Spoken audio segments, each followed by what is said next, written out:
بسم اللہ الرحمن الرحیم الحمد للہ والصلاة والسلام علی رسول اللہ وعلی آلہ واصحابہ اجمعین اما بعد۔ ناظرین کرام، السلام علیکم ورحمۃ اللہ وبرکاتہ۔ تفہیم دین کی اس بزم کے ہمراہ ہم آپ کی خدمت میں حاضر ہیں۔ آج کی اس ملاقات میں ہمارے ساتھ تشریف فرما ہے محترم مہمان جناب شیخ عبد الحمید ظفر الحسن صاحب، جو کہ معروف علمی شخصیت ہیں۔ تو آئیے ناظرین، پروگرام میں ان کا استقبال کیا جائے۔ السلام علیکم شیخ۔ وعلیکم السلام ورحمۃ اللہ وبرکاتہ۔ ہماری محفل میں آپ تشریف لائے، جو کہ یقیناً ہمارے لیے بہت ہی باعث مسرت ہے۔ ہم تہہ دل سے آپ کا شکریہ ادا کرتے ہیں۔ جزاکم اللہ خیر۔ وإیاکم بارک اللہ فیکم۔ آمین یا ربی۔ ناظرین، غالباً آپ کے ذہنوں میں ہوگی یہ بات کہ اس سے قبل گزشتہ ملاقات کے موقع پر انہی محترم مہمان کی معیت میں ہم نے ایک اہم ترین موضوع کے بارے میں گفتگو کی تھی، اور وہ موضوع یہ کہ اس دنیا کی چند روزہ عارضی و فانی زندگی میں ہر انسان کی یہ خواہش و آرزو اور دلی تمنا ہوا کرتی ہے کہ کاش مجھے کسی طرح پرسکون اور کامیاب زندگی نصیب ہو سکے۔ اس سلسلے میں یہ بنیادی اصول یاد رکھنا انتہائی ضروری ہے کہ کامیابی وہی ہے کہ انسان کو پہلے خود اپنے گھر میں کامیابی نصیب ہو سکے، ورنہ اگر کسی کو خود اپنے گھر میں پرسکون اور کامیاب زندگی نصیب نہ ہو تو باہر اتنی بڑی دنیا میں اسے پھر سکون کہاں نصیب ہو سکے گا۔ لہذا کامیاب ازدواجی زندگی کے اصول و ضوابط اسلامی تعلیمات کی روشنی میں یہی آج کی اس نشست میں ہمارا موضوع گفتگو ہے۔ تو آئیے اس سلسلے میں محترم مہمان کی زبانی رہنمائی حاصل کی جائے۔ محترم، ارشاد فرمائیے گا کہ جیسے اس سے قبل گزشتہ نشست کے موقع پر آپ نے رہنمائی فرمائی تھی کامیاب ازدواجی زندگی کے اصول و ضوابط اسلامی تعلیمات کی روشنی میں، تو اس سلسلے میں ہم چاہیں گے کہ مزید آپ سے رہنمائی حاصل کی جائے کہ میاں اور بیوی دونوں کو کچھ نصیحتیں جو دین اسلام میں کی گئی ہیں ان کا تذکرہ کیا جا چکا ہے۔ مزید یہ کہ جو ایسی نصیحتیں، ایسے اصول و ضوابط جو شوہر سے متعلق ہیں اپنی بیوی کے بارے میں، تو اس بارے میں کچھ فرمائیے گا۔ بسم اللہ الرحمن الرحیم، الحمد للہ رب العالمین والصلاة والسلام علی رسولہ الکریم، اما بعد۔ بیوی سے متعلق جو باتیں شوہر پر لازم ہیں جس کی رعایت کریں، وہ دو بنیادی باتیں ہیں۔ نمبر ایک، اس بات کو یاد رکھے شوہر کی یہ بیوی اس کے پاس قید ہے۔ صحیح۔ جس طرح کی ایک آزاد انسان کو قید کر لیا جاتا ہے اور اس کی بہت ساری صلاحیتوں کو ختم کر دیا جاتا ہے، گویا کہ یہی ایک محدود کر دیا جاتا ہے۔ وہی معاملہ کیا ہے عورت کے بارے میں سمجھیں کہ عورت ازدواجی زندگی میں زوجیت میں آنے کے بعد قبل زوجیت جیسے اس کا معاملہ نہیں رہتا، تو اس کے پاس کیا ہے قید ہے۔ تو اسی لیے اللہ تبارک و تعالیٰ سے اسے کیا ہے ڈرنا چاہیے، اس کے ساتھ اچھا سلوک، نیک سلوک ہو، اور اس کے ساتھ کیا ہے کوئی زیادتی نہیں ہونی چاہیے۔ ایک دوسری بات جس کا لحاظ رکھے یا اپنے ذہنوں میں رکھے ہر شوہر، وہ یہ کہ اس عورت کی کمزوری کو سمجھے۔ یعنی عورت سوچ سمجھ میں بنسبت مرد کی کیا ہے کمزور پائی جاتی ہے، اور اسی طرح طاقت، جسمانی طاقت، قوت طاقت میں بھی کیا ہے اس کی طاقت یا بنسبت مردوں کی کیا ہے کم ہے اور کمزوری پائی جاتی ہے۔ کمزور مخلوق، ہاں کمزور مخلوق ہے، تو اس کی کمزوری یعنی یہ کوئی مردانگی نہیں ہے کہ شوہر اتنا طاقتور مرد ہے اور پھر کمزور مخلوق پر بلا وجہ جو ہے وہ غصہ دکھائے یا ہاتھ اٹھائے، یہ کوئی مردانگی نہیں ہے۔ تو اسی لیے اگر یہ دو باتیں ہیں تو کوئی زبردستی بیوی کے ساتھ جو ہے نہ کی جائے، کیونکہ اگر زبردستی کے تو گویا کہ ایک کمزور کے ساتھ کیا ہے زبردستی ہو رہی ہے، اور بہت زیادہ جو ہے زبردستی کا معاملہ عورت کے ساتھ کرنا، یہ معاملہ اس سے کیا ہے ازدواجی زندگی بگڑ جاتا ہے، نہ کہ کیا ہے اس کی اصلاح ہوتی ہے، اور یہ انسانیت کے خلاف ہے کہ کسی کمزور پر ہاتھ اٹھانا۔ بھئی اگر اتنا ہی کسی کو شوق ہے اور یہ کہ اخلاق کی کمی ہے یا جو بھی وجہ ہے، یا خود کو وہ بہت بھڑکیلا اور غسیلا سمجھتا ہے ہمیشہ، تو جائے کوئی اپنے جیسا جوان مرد دیکھے طاقتور برابر کا مقابلے کا، تو اس کے ساتھ ہاتھا پائی کیا کرے۔ بالکل جائے کہ کمزور مخلوق پر ہاتھ اٹھانا تو یہ اخلاق کے بھی خلاف ہے، انسانیت کے بھی خلاف ہے، مردانگی کے بھی خلاف ہے، سب سے بڑھ کر یہ کہ اللہ اور رسول کی تعلیمات کے بھی خلاف ہے۔ جی، تو یہ تو دو بنیادی باتیں ہو گئیں۔ پہلی بات ہمیشہ یہ ذہن میں رکھے کہ یہ اب گویا کہ اس کے ہاتھ میں قیدی ہے، تو قیدی کے ساتھ کیا سلوک کرنا ہے، جو بھی سلوک کرنا ہے تو سلوک کرتے وقت اللہ کا خوف دل میں ہونا چاہیے کہ اللہ کو جواب دینا ہے۔ اور دوسری بات یہ ذہن میں رکھیے کہ یہ کمزور مخلوق ہے، اگر کوئی نامناسب بات اس کی زبان سے نکل گئی تو اس بات کو شوہر یاد رکھے کہ اس کی سمجھ بھی کمزور ہے، اور اگر فوراً انسان غصے میں آ کر اس پر زد و کوب اور ہاتھ اٹھانے کا معاملہ کرنے لگے تو بھی سوچے کہ یہ کوئی مردانگی نہیں ہے، یہ کمزور مخلوق ہے میرے سامنے۔ اور جیسے کہ دانشور یہ بات کہا کرتے ہیں ایسے مواقع پر ہمیشہ کہ بیوی کے ساتھ کوئی بات کرتے وقت یا کوئی معاملہ یا ہاتھا پائی کرتے وقت انسان کو یہ سوچنا چاہیے کہ کل میری بیٹی بھی کسی کے پاس اسی طرح قیدی ہوگی، میری بیٹی بھی، اس وقت خود میرے دل میں میری اپنی بیٹی کے بارے میں کیا جذبات ہوں گے کہ اس کے ساتھ اس گھر میں کیسا سلوک ہونا چاہیے۔ تو بس اس بات کو سوچیں، جو جواب ملے اپنے دل سے پوچھیں کہ میری بیٹی پیدا ہوگی، وہاں جائے گی، تو اس کے ساتھ کیسا سلوک ہونا چاہیے، جو جواب ملے تو بس ویسا ہی سلوک آج انسان کو اپنی بیوی کے ساتھ روا رکھنا چاہیے۔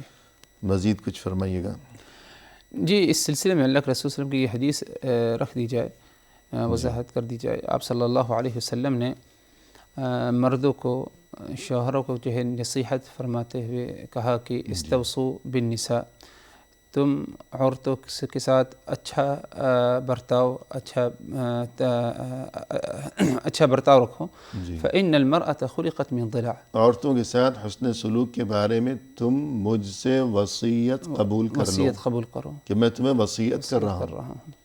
وصیت یعنی بہت تاکیدی حکم ہے، بہت تاکید کے ساتھ میں تمہیں یہ حکم دے رہا ہوں، وصیت کر رہا ہوں، تم سن لو مجھ سے یہ وصیت میری۔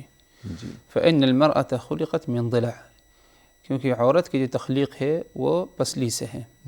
وإن أعوج شيء في الضلع أعلاه، اور سب سے زیادہ پسلی کا جو حصہ ٹیڑھا ہوتا ہے وہ اس کی اوپر کا حصہ ہے۔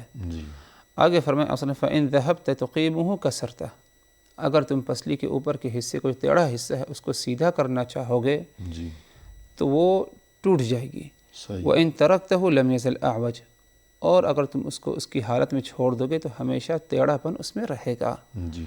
آگے فرماتے ہیں صلی اللہ علیہ وسلم فاستوصوا بالنساء خیرا، تو تم میری وصیت عورتوں کے بارے میں کیا ہے قبول کرو اور ان کے ساتھ ہمیشہ خیر اور بھلائی کے ساتھ پیش آتے رہو۔ سبحان اللہ، مطلب یہ ہوا کتنی بلیغ تشبیہ، تشبیہ دی کہ جس طرح پسلی کو ٹیڑھا کرنا، سیدھا کرنا ممکن نہیں، اگر سیدھا کیا تو ٹوٹ جانا ہوگا، اس کا ٹوٹنا ہوگا، یہی معاملہ عورت کا ہے۔ تو انسان کو اپنی پسلی تو اچھی لگتی ہے، بالکل، اگر کوئی اس غم میں پڑ جائے کہ میری یہ پسلیاں ٹیڑھی کیوں ہیں، اور یہی سوچ کر ہلکان کیے رکھے خود کو، پھر اٹھے اور اپنی پسلی کو سیدھا کرنے کے لیے بیٹھ جائے تو کیسے سیدھی نہیں ہو سکتی؟ پسلی ٹیڑھی ہے تو انسان پھر بھی تو خوش ہے نا۔ تو بیوی کو پسلی سے پیدا کیا گیا، یعنی حوا کو آدم علیہ السلام کی پسلی سے۔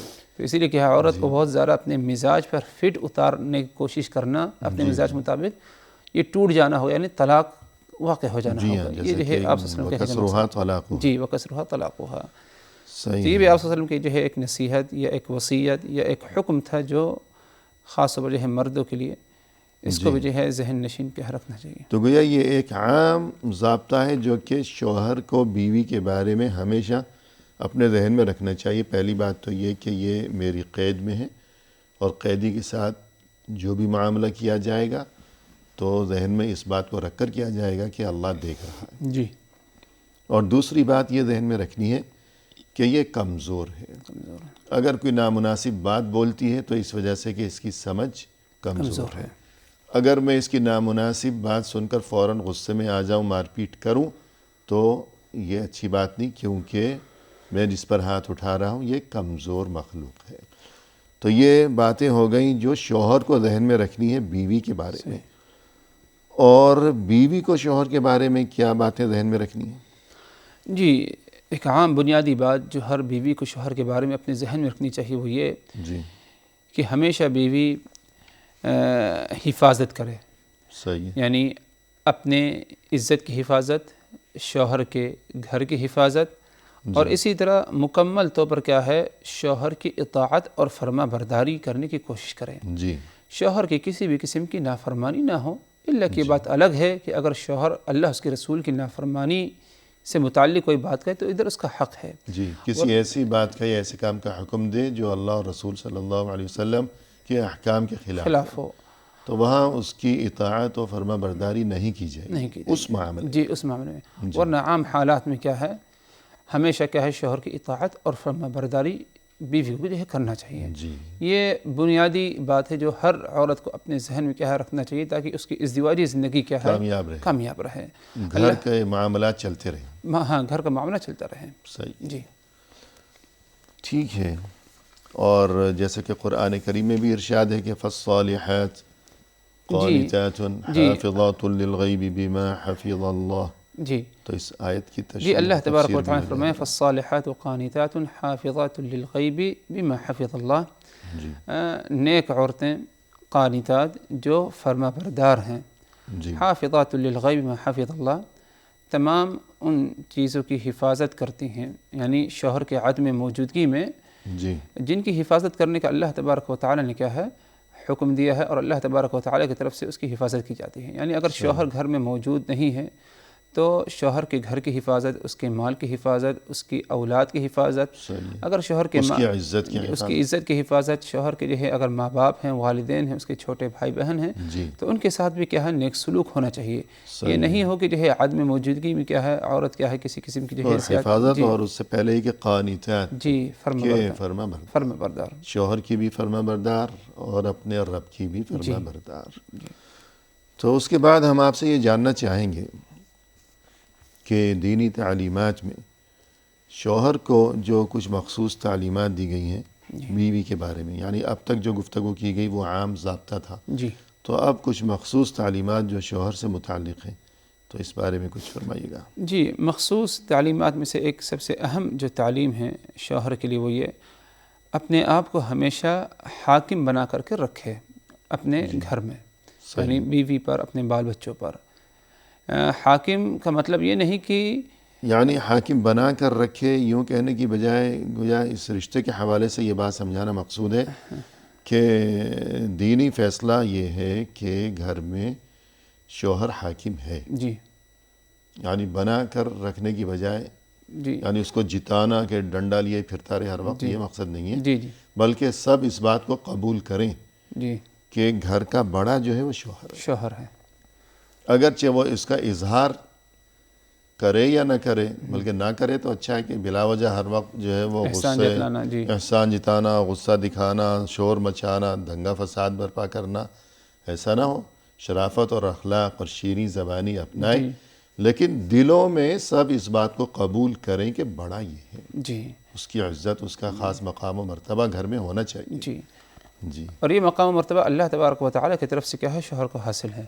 صحیح ہے. جیسے کہ تو وقفے کے بعد انشاءاللہ. ناظرین فی الحال لیتے ہیں مختصر سا وقفہ، ہمارے ساتھ ہی رہیے گا.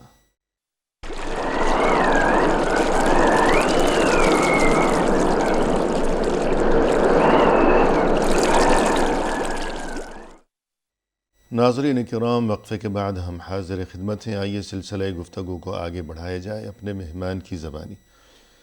شیخ، وقفے سے قبل گفتگو یہ چل رہی تھی کہ شوہر اپنے گھر میں جو ہے وہ رفتار و گفتار، اس کا اٹھنا بیٹھنا، نشست و برخاست، اس کی گفتگو، اس کے رویہ و سلوک سبھی کے ساتھ، بیوی کے ساتھ، بچوں کے ساتھ، آنے جانے والے عزیز احباب سبھی کے ساتھ، وہ انتہائی شائستہ اور مہذب ہونا چاہیے، نرم گفتاری ہو، جی لیکن ہمیشہ سب اپنے ذہن میں اس بات کو رکھیں بنیادی اصول کے گھر کا بڑا یہ ہے۔ جی اور کبھی ایسا ہوتا ہے، نوبت آتی ہے کہ کوئی اہم فیصلہ کرنا ہے تو جو حرف آخر ہے اور جو قول فیصل ہے، فیصلہ کن بات، وہ شوہر کی مانی جائے گی۔ جی تو اس بارے میں کسی آیت کے حوالے سے آپ کو تذکرہ فرمائیے۔ اللہ تبارک و تعالی کا فرمان الرجال قوامون علی النساء، مرد عورتوں پر کیا ہے؟ حاکم ہیں، یعنی قوامت انہیں کیا ہے؟ حاصل ہے عورتوں پر۔ صحیح۔ اور یہ جو قوامت حاصل ہے اس کی وجہ کیا ہے؟ اللہ تبارک و تعالی فرمایا بما فضل اللہ بعضهم علی بعض، اللہ تبارک و تعالی نے مردوں کو جو عورتوں پر کیا ہے؟ فضیلت دی ہے۔ صحیح۔ فضیلت اس ناحیے سے کہ جسمانی قوت و طاقت ہے، سوچ سمجھ ہے، اس ناحیے سے اللہ تبارک و تعالی نے مردوں کو عورتوں پر کیا ہے؟ فضیلت دی ہے، تخلیقی یعنی جو ہے چیز ہے۔ دوسری وجہ ہے وَبِمَا أَنفَقُوا مِنْ أَمْوَالِهِمْ، اور جو مرد اپنے مال میں سے عورتوں پر جو ہے خرچ کرتے ہیں۔ صحیح۔ یعنی نکاح کے وقت حق مہر دیا، اس کے بعد بھی کیا ہے؟ برابر کیا ہے؟ عورت پر زندگی بھر تمام اخراجات شوہر کے ذمے ہیں۔ گھر تیار کیا، یہ شوہر کے ذمے۔ جی۔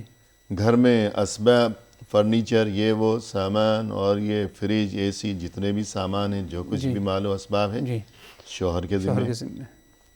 پھر یہ کہ بیوی کے تمام اخراجات، بچوں کے اخراجات اور پڑھائی کے اخراجات، بچوں کی تعلیم و تربیت، اور اگرچہ بیوی خود مالدار ہو جی لیکن اس کے باوجود بیوی کا خرچہ جو ہے وہ شوہر کے ذمے۔ شوہر کے ذمے۔ بہت سے لوگ کیا کرتے ہیں کہ شادی کی ہے، اس کے بعد بیوی کو کہتے ہیں کہ جاؤ جاب کرو، نوکری کرو، پیسہ کما کے لاؤ، جی اسی سے گھر چلاتے ہیں جی اور اسی سے اپنا خرچہ بھی۔ اس سے بھی بڑھ کر ظلم یہاں تک بھی آج ہو رہا ہے کہ بیوی کو مار پیٹ کرتے ہیں، بیوی جاتی ہے سارا دن ہلکان ہوتی ہے، نوکری کرتی ہے، وہاں بھی دفتر میں پریشانیاں، ڈانٹ ڈپٹ جو کچھ بھی ہے، پھر گھر آ کر کھانا بھی بناتی ہے، تھکی بھی آئی ہے، جبکہ شوہر گھر میں پڑا ہوا ہے پلنگ پہ، گھر میں آ کر گھر کے کام بھی کرے گی، جبکہ دن بھر وہ تھکی بھی آئی ہے۔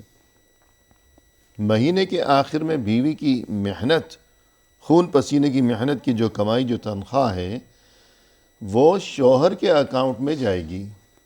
ایسا بھی ہوتا ہے دنیا میں، یہ مفروضے اور خیالی اور تصوراتی باتیں نہیں، یہ حقیقت ہے۔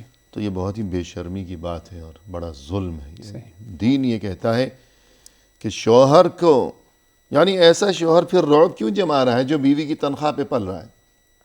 شوہر کو اللہ نے جو گھر کا بڑا بنایا ہے تو اس کی وجہ یہ بیان کی خود اللہ نے کہ خرچہ جو ہے وہ شوہر کے ذمے ہے، صحیح، کہ شوہر نے خرچہ کیا ہے اور کر رہا ہے، کرے گا بالکل مرتے دم تک، کہ شوہر ہے دن بھر زمانے کے گرم سرد سے لڑتا ہوا، خون پسینے بہاتا ہوا، اور یہ کہ محنت و مشقت کرتا ہوا، شام کو جب گھر پہنچا ہے تو گھر میں بات چلے گی بیوی کی، تو یہ تو ناانصافی کا معاملہ ہو جائے گا۔ تو اس لیے شوہر گھر کا بڑا ہے۔ وجہ یہ ہے کہ خرچہ، پیسہ، یہ مالی انتظام شوہر کے ذمے ہے، تو بات بھی اسی کی چلے گی، وہ گھر کا بڑا ہے۔ اور اس کے بعد اس سلسلے میں کچھ جی، اس سلسلے میں اگر دیکھا جائے تو ایک دوسری بات جو ہر شوہر کو کیا ہے اپنے ذہن میں رکھنا چاہیے، وہ یہ کہ ہمیشہ بیوی کے ساتھ اس طرح پیش آئے جسے کہا جاتا ہے التماس عذر، یعنی اگر کوئی شوہر کے مزاج کے خلاف کوئی بات ہو جائے تو ہمیشہ اس کے لیے کوئی عذر اور مجبوری تلاش ہے۔ صحیح، بتکلف، ہاں بتکلف جو ہے، یعنی بیوی سے کوئی غلطی ہو گئی، فوراً مشتعل ہونے کی بجائے پہلے یہ سوچے کہ شاید اس سے غلطی ہو گئی، اس سے کوئی غلطی ہو گئی، عذر تلاش، کوئی عذر، کوئی مجبوری اس کے ساتھ رہی ہو۔ جی، کیونکہ یہ چیز جو ہے جہاں تک عورت کا معاملہ ہے، جیسے کہ بات گزر چکی ہے، اللہ تبارک و تعالی کی طرف سے جو اس کی تخلیق ہے بنسبت مرد کے کیا ہے، کمزور ہے، یعنی ذہنی طور پر، جسمانی قوت و طاقت میں، تو مرد اس کو اپنے اوپر قیاس نہ کرے کہ ہاں میں تو یہ کام کر بیٹھتا، مجھ سے یہ بھول نہیں ہوتی، صحیح، یہ بات اپنے ذہن میں نہ رکھے، کیونکہ عورت کا معاملہ مردوں سے کیا ہے مختلف ہے، تو ہمیشہ کچھ نہ کچھ جو ہے اس کے لیے کیا ہے عذر تلاشنے کی کوشش کرے، اگر کوئی مجبوری اس کے ساتھ کیا ہے یا اس کے مزاج کے خلاف کوئی بات پیش آ جائے شوہر کے۔ اور یہی ہمیشہ کیا ہے ہمارے نبی پاک صلی اللہ علیہ وسلم کا کیا ہے معاملہ رہا اپنے ازواج مطہرات کے ساتھ، جیسے کہ حضرت انس ابن مالک خادم رسول صلی اللہ علیہ وسلم فرماتے ہیں کہ رسول اللہ صلی اللہ علیہ وسلم جو ہے حضرت عائشہ رضی اللہ عنہ کے پاس تھے، اتنے میں کیا ہے کوئی دوسری زوجہ رسول اللہ صلی اللہ علیہ وسلم کی کیا ہے کچھ کھانے پینے کا سامان کیا ہے کسی کٹورے میں کسی برتن میں کیا ہے بھیجوایا اللہ کے رسول کے پاس، جب آپ صلی اللہ علیہ وسلم حضرت عائشہ رضی اللہ عنہ کے جو ہے گھر میں تھے اور خادم کے ہاتھ جو ہے بھیجوایا، جب وہ خادم لے کر کے آپ صلی اللہ علیہ وسلم کے پاس حاضر ہوا تو حضرت عائشہ رضی اللہ عنہ کا صبر نہیں ہوا، جی صبر نہیں ہوا کہ سوکن کا معاملہ ہے، تو جھپٹ دیا اس طرح جو ہے اور ہاتھ کیا ہے اس سے کٹورے پر کیا ہے پڑ گیا، یہاں تک کہ وہ کٹورا نیچے گر گیا، ٹوٹ گیا، اور جو کچھ کھانے پینے کا جو رہا ہوگا سامان وہ بکھر گیا، نیچے گر گیا۔ آپ صلی اللہ علیہ وسلم نے کیا ہے فوری طور پر جو ہے اس کو سمیٹا اور جو ہے آپ خود اٹھے اور جو کھانا گرا ہوا تھا اس کو جمع کیا اور جو کٹورا برتن تھا پلیٹ یا کٹورا جو بھی تھا اس کے ٹکڑوں کو جمع کیا، اس کو اپنے پاس رکھا اور صحیح سالم کٹورا کیا ہے اس گھر کیا ہے لوٹا، ہاں جس کے گھر سے جو ہے وہ آیا تھا، یعنی حضرت عائشہ سے وہ ٹوٹا تھا، انہوں نے ہاتھ مارا یا جو بھی ہے، تو حضرت عائشہ کے گھر سے ویسا ہی ایک برتن واپس آپ صلی اللہ علیہ وسلم نے ان کے ہاں بھیجوایا کہ جن کی طرف سے یہ برتن بھیجا گیا تھا، کہ نقصان ان کا ہو گیا، جس نے نقصان کیا اس کے گھر سے کہ وہی بھرے گا نقصان، لیکن غصے کا اظہار نہیں کیا، بلکہ آپ نے کہا غارت امکم کہ تمہاری ماں کو غیرت آ گئی، یعنی سوکن کا معاملہ ہے، تو ادھر آپ نے کسی قسم کے غصے کی ناراضگی کا اظہار نہیں کیا، زبان سے کچھ نہیں کہا، نہ تو حضرت عائشہ سے کچھ کہا،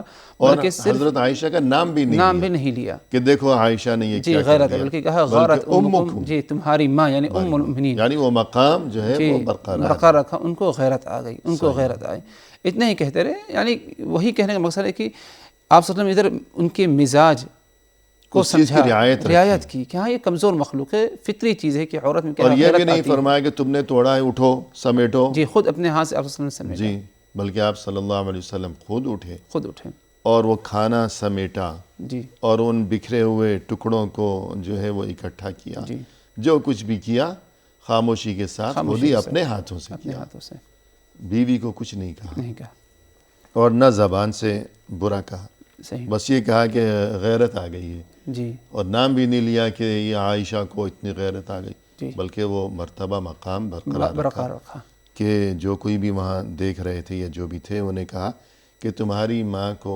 ذرا غیرت آ گئی، تو التماس العذر، عذر تلاش، ہاں کوئی انسان سوچے کہ بھئی کوئی اس کے ساتھ ہو گیا مسئلہ اس لیے اس نے ایسی حرکت کی ہے یا ایسی بات کی ہے، لہذا بگاڑ پیدا کرنے اور فتنہ برپا کرنے کی ضرورت نہیں، تو یہ بات ہمیشہ یاد رکھنی چاہیے، ورنہ یہ گھریلو زندگی رک جائے گی، آگے نہیں بڑھے گی، بالکل۔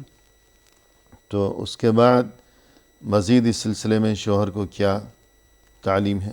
اظہار المحبہ، جی ہمیشہ کیا ہے بیوی کے لیے محبت ظاہر کرے اپنی زبان سے اور عملی طور پر بھی، یعنی ہر ایسی بات کہنے کی کوشش کرے جس سے کیا ہے محبت میں اضافہ ہو، بیوی سمجھے کہ ہاں شوہر کی نگاہ میں میری قدر ہے، مقام مرتبہ ہے، مجھ سے محبت کرتا ہے، اور ایسے اعمال کرے، ایسی حرکتیں کرے کہ جس سے کیا ہے بیوی کو یہ معلوم پڑے کہ ہاں مجھ سے میرا شوہر کیا ہے محبت کرتا ہے، میرا مقام مرتبہ ہے، اور یہ رسول اللہ صلی اللہ علیہ وسلم کا کیا ہے ہمیشہ کیا ہے معمول رہا، جیسے کہ آپ صلی اللہ علیہ وسلم سے صحابہ کرام نے پوچھا ای الناس احب الیک، یا رسول اللہ آپ کے نزدیک سب سے زیادہ محبوب انسان کون ہے، لوگوں میں سب سے زیادہ محبوب پسندیدہ کون ہے؟ آپ نے فرمایا عائشہ، یعنی ام المؤمنین حضرت عائشہ رضی اللہ عنہ کے بارے میں فرمایا کہ یہ عائشہ میرے نزدیک سب سے زیادہ محبوب اور پسندیدہ ہے، یعنی اس میں آپ نے کوئی جھجک محسوس نہیں کیا اپنی بیوی کا نام لینے میں، بلکہ صحابہ کرام نے پوچھا، آپ نے صاف صاف کہہ دیا کہ عائشہ۔ ادھر قابل غور بات یہ ہے کہ ظاہر سے بھلا حضرت عائشہ کو جب معلوم ہوا ہوگا تو کیا ان کے دل پر گزرا ہوگا، کیا خوشی محسوس ہوئی ہوگی، پھر صحابہ کرام نے پوچھا فمن الرجال، یہ تو عورت ہے، ذرا بتائیے مردوں میں کون سب سے زیادہ جو ہے محبوب ہے، پسندیدہ ہے آپ کے نزدیک؟ آپ نے فرمایا ابوہا، عائشہ کا باپ یعنی حضرت ابو بکر صدیق رضی اللہ عنہ۔ ادھر بھی قابل غور بات ہے کہ عورت کی فطرت میں ہے کہ جب شوہر اس کے ماں باپ کو مقام عزت دے تو اس کو خوشی محسوس ہوتی ہے۔ تو آپ صلی اللہ علیہ وسلم نے ادھر کسی اور مرد کا نام نہیں لیا بلکہ آپ نے کیا ہے ان کے باپ، اور کہا بھی ابوہا۔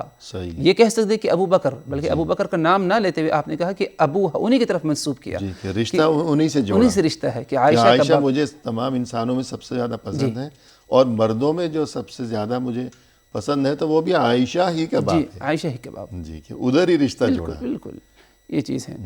تو کہنے کا مقصد کہ زبان سے جو ہے اظہار کرے محبت کا، اور اسی طرح اپنے اعمال، اپنے حرکتوں سے بھی، جیسے کہ حضرت عائشہ ہی فرماتی ہیں کہ جب میں کچھ کھاتی یا پیتی کسی برتن میں، آپ صلی اللہ علیہ وسلم جو ہے اپنا منہ اسی طرف لگاتے جس طرف میں نے جو ہے منہ لگا کر کیا ہے پانی پیا یا کوئی چیز مشروب پی یا کھائی پی ہے۔ تو یہ بھی بہت سے لوگ تو اسے اپنی مردانگی کے خلاف سمجھتے ہیں اور کہتے ہیں کہ عورت ہمارا جھوٹا پیے، ہم کیوں اس کا جھوٹا کھائیں پیئیں، کہ عزت کے خلاف ہے۔ ایسا نعوذ باللہ، یہ بہت ہی سب سے زیادہ عزت تو اللہ نے اپنے نبی صلی اللہ علیہ وسلم کو دی۔ وہ تو اسی برتن میں کھا لیتے تھے، پی لیتے تھے، صحیح، بلکہ اس جگہ جو ہے وہ دیکھتے تھے کہ بھی کہاں سے پانی پیا ہے۔ صحیح، چیزائے کہ آج کا انسان جو ہے اور پتہ نہیں اللہ کی یہاں اس کی عزت ہے بھی یا نہیں، یا کیا مقام ہے، اللہ بہتر جانتا ہے۔ جی، اور پھر اس قسم کی باتیں کہ جو ہے بیوی ہمارا جھوٹا جو ہے وہ کھائے پیے اور خود جو ہے اس چیز کو اپنی شان کے خلاف سمجھتے ہوں، تو یہ اس میں کوئی بڑا پن نہیں ہے، یہ چھوٹا پن ہے، چھوٹی سوچ کی عکاسی ہے۔ اور بلکہ اسی حوالے سے اگر سوچا جائے تو انسان دنیا میں کیا چاہتا ہے؟ سب سے بڑھ کر انسان کی جو تمنا ہوتی ہے وہ یہ ہوتی ہے کہ اس کے بچے خوش رہیں۔ جی، تو بچوں کی ماں کے ساتھ اچھا سلوک کرے گا تو بچے خوش رہیں گے۔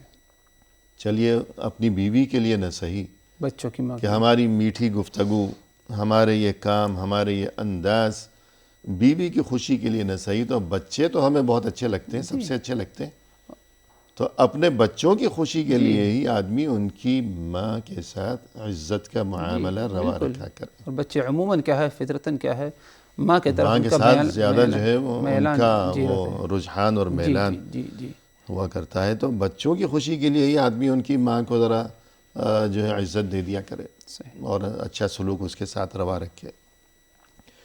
اور یہ بات بھی ہے کہ جو لوگ بچوں کی ماں کے ساتھ یعنی اپنی بیوی کے ساتھ اچھا سلوک نہیں کرتے تو بچے باپ سے متنفر ہونے لگتے ہیں، اور ان کے دلوں میں باپ کے لیے نہ محبت نہ عزت، خاص طور پر بلکہ ایک فریق بن جاتے ہیں، ایک پارٹی بن جاتی ہے، باپ کی عدم موجودگی میں جو ہے شاید باپ کے خلاف باتیں بھی ہوتی ہیں، نعوذ باللہ۔ تو یہ کوئی اچھی بات نہیں ہے کہ انسان نے جو ہے شادی کی، اتنا خرچہ اٹھایا، خود کو ہلکان کیا، خون پسینہ بہایا، بچوں کے لیے اخراجات، یہ وہ ان کی ضروریات کا انتظام، پھر وہی بچے بڑے ہونے کے بعد باپ کی عزت کرنے کی بجائے، باپ کا سہارا بننے کی بجائے اور باپ کا دست و بازو بننے کی بجائے اگر وہ باپ سے متنفر ہوں، باپ کے خلاف ہوں، باپ کے دشمن ہوں، تو کیا ملا ایسے انسان کو زندگی بھر جو ہے کما کر ان کو دیتا رہا؟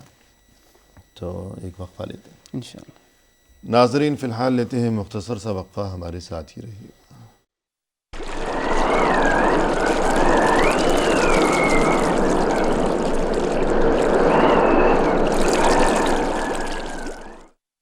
محترم ناظرین، وقفے کے بعد ہم حاضر خدمت ہیں، آئیے سلسلہ گفتگو کو اب پائے تکمیل تک پہنچایا جائے اپنے مہمان کی زبانی۔ شیخ، وقفے سے قبل گفتگو یہ چل رہی تھی کہ کچھ ایسی مخصوص تعلیمات جو کہ میاں بیوی میں سے صرف شوہر کے ساتھ مخصوص ہیں، اور ان تعلیمات کا مقصد یہ ہے کہ یہ رشتہ برقرار رہے، قائم و دائم رہے۔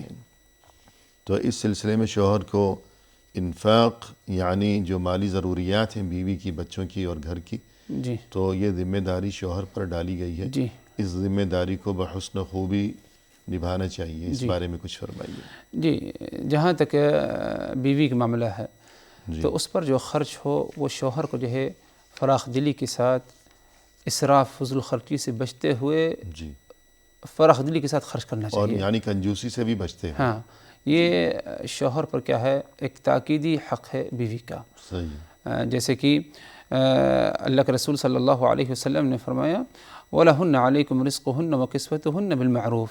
صحیح ہے. تو مردوں ہی پر کیا ہے ان کی روزی روٹی رزق اور ان کا لباس معروف جو ماحول ہے اس کے مطابق کیا ہے تم پر کیا ہے لازمی ہے. جی. اور اس کو ضائع کرنے سے اپنے آپ کو بچائے، یعنی اس حق کو ایسے ہی ضائع نہ کرے. انسان جو ہے گنہگار ہوگا. رسول اللہ صلی اللہ علیہ وسلم کا فرمان کفا بالمرء اثما ان یضیع من یقوت. ایک انسان کے گنہگار ہونے کے لیے یہی کافی ہے کہ ان کو ضائع کر دے، ان کی پرواہ نہ کرے جس پر کیا ہے خرچ کرنا جو ہے اس پر کیا ہے لازمی تھا. بیوی ہے، بچے ہیں، ان پر خرچ کرنا مرد پر لازم ہے. ان کو ایسے ہی ضائع کر دینا، ان کی ضروریات کو پورا نہ کرنا، کنجوسی بخالہ سے کام لینا، یہ گنہگار ہونے کے لیے انسان کے لیے کیا ہے کافی ہے. صحیح. بلکہ یہ بھی سوچنا چاہیے شوہر کو کہ میں اپنی بیوی اور بچوں پر جو کچھ خرچ کر رہا ہوں یہ میرے لیے ثواب ہے، صدقہ ہے. ثواب کی صدقہ ہے. اللہ تبارک و تعالیٰ اس پر کیا ہے صدقے کا اجر ثواب دیتا ہے. جی بالکل. یہاں تک کہ اگر صدق دل اخلاص کے ساتھ محبت کے ساتھ بیوی کے منہ میں ایک لقمہ ڈالنا چاہتا ہے تو رسول اللہ صلی اللہ علیہ وسلم فرماتے ہیں کہ اس پر بھی کیا ہے تمہیں کیا ہے اجر ثواب دیا جائے گا. سبحان اللہ. تو اس سے یہ بات بھی سمجھ میں آتی ہے کہ بیوی خود اگر اپنے ہاتھ سے کھانا کھا رہی ہے تو جو ایک ایک لقمہ وہ ڈال رہی ہے اپنے ہاتھ سے ہی. جی. تو یعنی شوہر اپنے ہاتھ سے ڈالے تو وہ تو بہت اچھی بات ہے، لیکن اگر بیوی اپنے ہاتھ سے جیسے روز کھانا کھاتی ہے تو آدمی دیکھے، بیٹھ کر دیکھے اور سوچے، اس بات کو تازہ کرے کہ ایک ایک لقمے کے ساتھ انسان یہ سوچے کہ میرے لیے صدقے کا ثواب لکھا جا رہا ہے. تو یوں اس کے دل میں گویا کہ ایک طرح سے خوش دلی پیدا ہوگی، بیزاری اور تنگی کی بجائے. ورنہ یہ کہ جیسے بیوی نے کہا کہ بھئی تکلیف ہے، فلانا ہے، ایسا ویسا، ڈاکٹر کے پاس جانا چاہتی ہوں میں، تو اب لے جانا تو پڑے گا، اس لیے کہ اگر خرچہ نہیں کرے گا تو پھر وہ کورٹ کے معاملات ہیں وغیرہ وغیرہ، پھر دینی احکام بھی ہیں. لیکن اب سن کر آدمی کہے کہ اچھا اور ابھی تو اب پھر ہی ایک نئی مصیبت کھڑی ہو گئی ہے، درد سر. تو اس قسم کی باتیں کیوں سناتا ہے کہ جب اس کا ایک فریضہ ہے دنیاوی قانون کے لحاظ سے بھی، دینی قانون کے لحاظ سے بھی، اور یہ اس کا دینی فریضہ ہے، دینی حصہ ہے، اور اللہ اور رسول کا حکم ہے صلی اللہ علیہ وسلم. تو پھر یہ ایسی بیزاری اور ایسا لہجہ اور ایسا انداز اور موڈ بگاڑنے کی جو ہے نہ ضرورت ہے اور نہ یہ کوئی انسانی معاملہ ہے. تو یعنی انسانیت کے خلاف ہے. تو اور کچھ فرمائیے اس بارے میں کہ انسان کو چاہیے کہ بہترین رسول صلی اللہ علیہ وسلم نے جو فرمایا کہ خیرکم خیرکم لأہلہ. جی، اللہ کے رسول صلی اللہ علیہ وسلم فرمان یعنی خیرکم خیرکم لأہلہ وانا خیرکم لأہلہ. تم میں سے سب سے بہترین انسان وہ ہے جو اپنے اہل خانہ کے لیے بہترین بن کر رہے، اور میں تم سے سب سے زیادہ اپنے اہل خانہ کے لیے بہترین ہوں.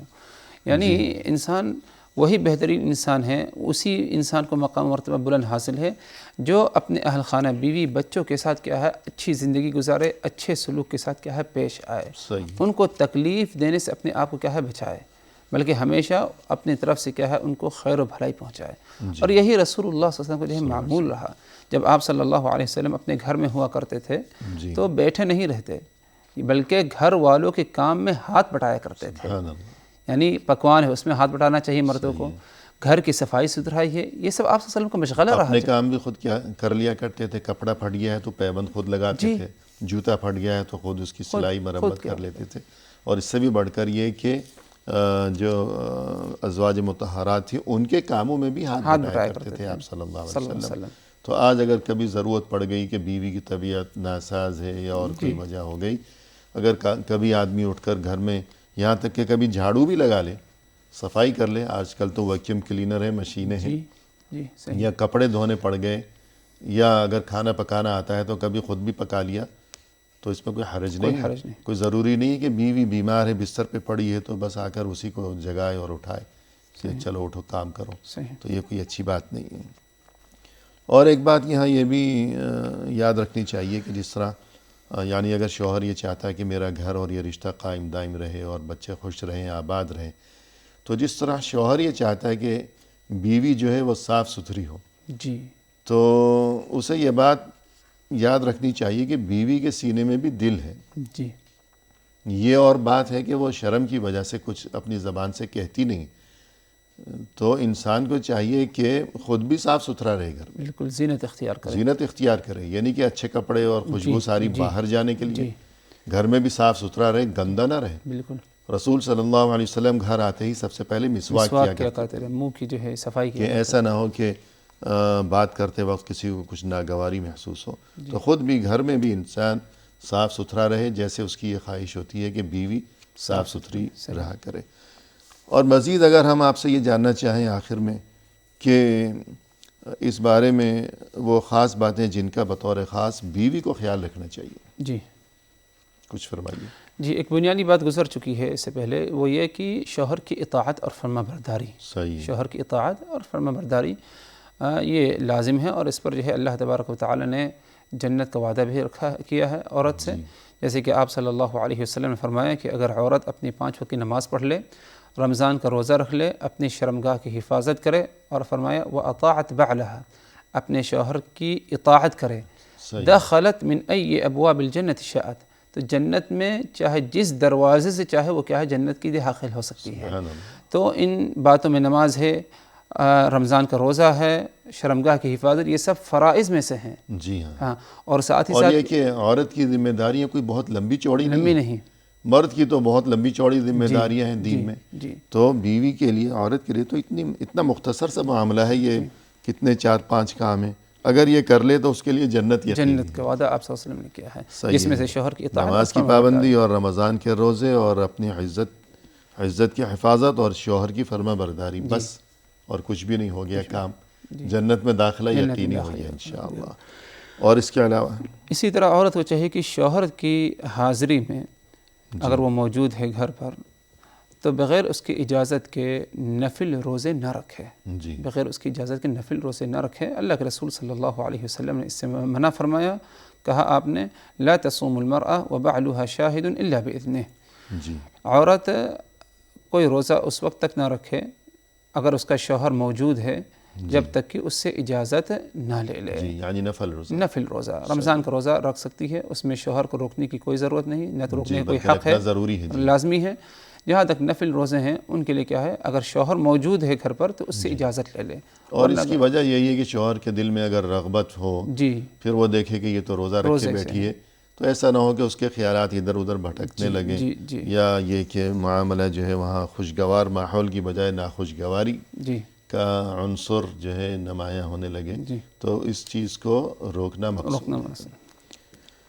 اور اس کے علاوہ گھر میں بھی جس طرح یہ روزہ بغیر شوہر کی اجازت کی نہ رکھے اگر شوہر حاضر ہے، اسی طرح شوہر کے گھر میں بھی کسی ایسے آدمی کو داخل نہ ہونے دے کہ جس کے داخل ہونے سے شوہر کی ناراضگی ہو۔ صحیح ہے، شوہر کی اجازت ضروری ہے، یعنی ایک تو ہوتا ہے کچھ ایسے لوگوں کا آنا جانا گھر میں ہوتا ہے کہ شوہر کوئی روک ٹوک نہیں کرتا، اس میں کوئی حرج نہیں، لیکن بعض ایسے حالات ہو جاتے ہیں کہ بعض افراد کے گھر میں آنے جانے سے، اگرچہ شاید شوہر کے اپنے رشتہ دار ہوں یا بیوی کے اپنے رشتہ دار ہوں یا کوئی عام تعلقات والے ہوں، تو شوہر جو ہے پابندی لگاتا ہے کسی بنا پر، تو اس کی پابندی کا کیا لحاظ رکھا جائے، بغیر اس کی اجازت کے کیا گھر میں کسی کو داخل نہ ہونے دیں، جیسے کہ رسول اللہ صلی اللہ علیہ وسلم جو ہے اس کے بارے میں بتایا ہے۔ صحیح۔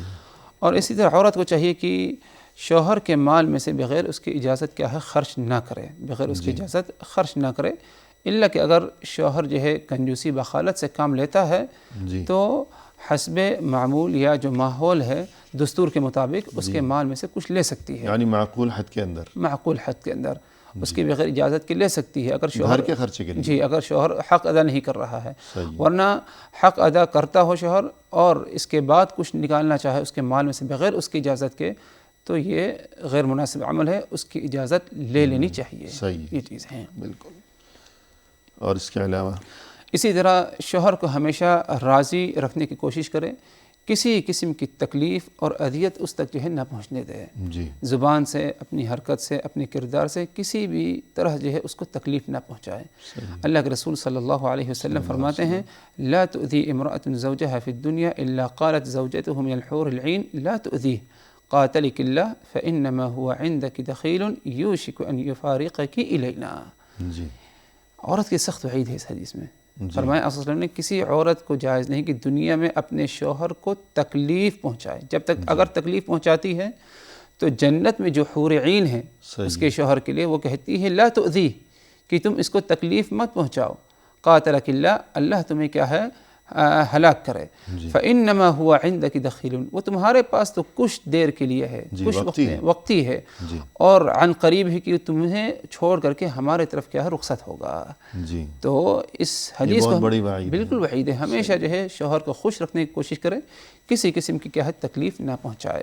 اور ایک اہم ترین چیز یہ ہے کہ ہمیشہ ذرا سی بات پر عورت کی زبان سے جو ہے یہی بات نکلتی ہے، یہی جملہ گویا کہ زبان کی نوک پر رہتا ہے، ذرا سی کوئی بات ہوئی تو کہتی ہے کہ آج تک تم سے تو کوئی بھلائی کوئی خیر مجھے نظر ہی نہیں آئی، نصیب ہی نہیں، ناشکری۔ تو اس بارے میں فرمائیے۔ ناشکری سے ہمیشہ انسان عام طور پر بچائے، اور بالخصوص عورتوں کو جو شوہروں کے ساتھ جو ہے بیویاں بن کر زندگی گزارتی ہیں، ان کو کیا ہے ناشکری سے ہمیشہ بچنا چاہیے۔ یعنی اگرچہ جو ہے کچھ تکلیف پہنچ جائے کبھی شوہر سے، لیکن ناشکری کی زبان کیا ہے نہ اختیار کرے۔ اس سے کیا ہے اللہ تبارک و تعالیٰ کی ناراضگی، شوہر کی ناراضگی اپنی جگہ ہے، لیکن اللہ تبارک و تعالیٰ کی بھی اس میں کیا ہے ناراضگی پائی جاتی ہے۔ رسول اللہ صلی اللہ علیہ وسلم فرمایا لا ينظر اللہ الی امرأة لا تشکر لزوجها وہی لا تستغنی عنہ، اللہ تبارک و تعالیٰ ایسی عورت کی طرف نہیں دیکھے گا، یعنی قیامت والے دن رحمت اور شفقت کی نگاہ سے اس عورت کو نہیں دیکھے گا جو اپنے شوہر کا شکر ادا نہ کرے، حالانکہ وہ اس سے اپنے آپ کو بے نیاز نہیں رکھ سکتی، یعنی محتاجی ہے، بالکل محتاجی ہے، پھر اس کے باوجود بھی جو ہے ناشکری بن کے رہے، تو اللہ تبارک و تعالیٰ کی طرف سے ایسی عورت کے لیے کیا ہے ناراضگی ہے۔ صحیح ہے۔ بلکہ ایک اور اہم ترین حدیث ہے کہ یا معشر النساء تصدقن، تو اس بارے میں فرمائیے گا۔ آپ صلی اللہ علیہ وسلم نے ایک موقع پر عورتوں سے کہا کہ اے عورتوں کی جماعت، تم کثرت سے صدقہ کیا کرو، کیونکہ میں نے دیکھا کہ سب سے زیادہ جو جہنم میں داخل کی جاتی ہیں وہ عورتیں ہیں۔ درست۔ عورتوں نے پوچھا یا رسول اللہ یہ کیا وجہ ہے کہ مردوں کے بنسبت عورتیں زیادہ جہنم میں ہیں؟ آپ صلی اللہ علیہ وسلم فرمایا تکثرن اللعن وتکفرن العشیر، کیونکہ چھوٹی چھوٹی باتوں پر جو ہے زبان گندی کرنا، بد زبانی، لعنت ملامت، زبان درازی، اور اسی طرح اپنے شوہروں کی کیا ہے ناشکری۔ تو اگر عورت ان دونوں سے اپنے آپ کو بچا لے تو یقیناً کیا ہے جہنم سے اس نے اپنے آپ کو بچا لیا۔ یعنی رسول صلی اللہ علیہ وسلم نے فرمایا کہ جہنم میں عورتیں زیادہ ہیں مردوں کی بنسبت، اور وجہ یہ ہے کہ ذرا ذرا سی بات پر لعنت ملامت کرتی ہیں، لعن طعن، اور یہ کہ شوہر کی نافرمانی، ناشکری کیا کرتی ہے، جتنا مرضی دے دے پھر بھی کہ کیا ملا ہے۔ تو یہ کتنا خطرناک معاملہ ہے کہ یہ چیز عورت کو جہنم میں پہنچانے والی ہے، تو اس سے بچنا بہت زیادہ ضروری ہے۔ تو پروگرام کے اختتام پر ہم تہہ دل سے آپ کا شکریہ ادا کرتے ہیں کہ آپ تشریف لائے اور آپ نے عمدہ و دل نشیں انداز میں رہنمائی فرمائی۔ ہماری دعا ہے کہ اللہ تعالیٰ آپ کے علم میں، آپ کے عمل میں اور آپ کی عمر میں مزید خیر و برکت عطا فرمائے۔ جزاکم اللہ، وإیاکم، بارک اللہ فیکم۔ آمین۔ اور اسی کے ساتھ ناظرین کرام، اختتامی موقع پر تہہ دل سے ہم آپ کے بھی شکر گزار ہیں کہ آپ نے ہمارا یہ پروگرام دیکھا، اور ہماری دلی دعا ہے کہ اللہ کرے کہ سبھی کے گھر ہمیشہ ہنستے بستے رہیں، آباد رہیں، اور یہ رشتے میاں بیوی کے رشتے ہمیشہ قائم و دائم رہیں، ہر گھر جنت کا نمونہ پیش کرتا رہے۔ فی امان اللہ، وآخر دعوانا ان الحمد للہ رب العالمین۔